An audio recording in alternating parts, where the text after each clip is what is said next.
Ako ang una mong anak, palaging nasa iyong tabi.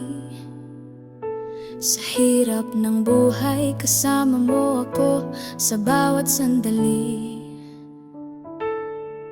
Kasunod sina Chris, Richelle at si Riz ang bunso.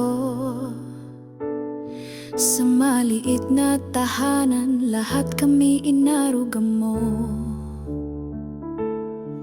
Sa Bukawi Public Market, tayo laging magkasama. 5 taon pa lang ay sinasamahan ka ng magtinda. Tayo sa ulam, si tatay naman ay niyog ang benta. Pareho kayong nagsusumika para sa ating pamilya. Nanay Sally, di mo man sabihin lang kung pagod ka na, pero ikaw ay lumalaban pa rin para sa pamilya. Kaya ko lang ibalik lahat ng iyong sakripisyo. Lahat gagawin ko, mapauwi lang pagod mo.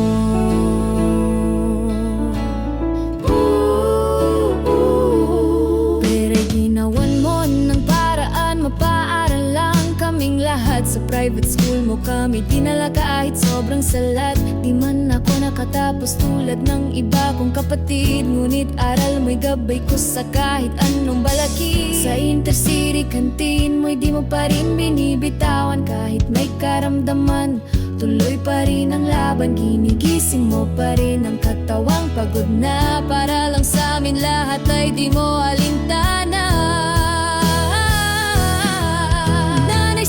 Di mo man sabihin lang kung pagod ka na, pero ikaw ay lumalaban pa rin para sa pamilya. Kaya ko lang ay balik lahat ng iyong sakripisyo.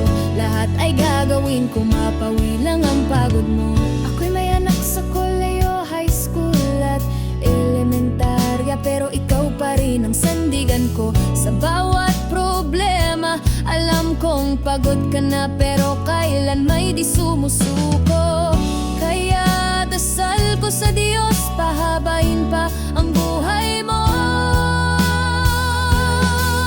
Nanay Sally, di mo man sabihin lang kung pagod ka na, pero ikaw ay lumalaban pa rin para sa pamilya. Kaya ko lang may balik lahat ng iyong sakripisyo.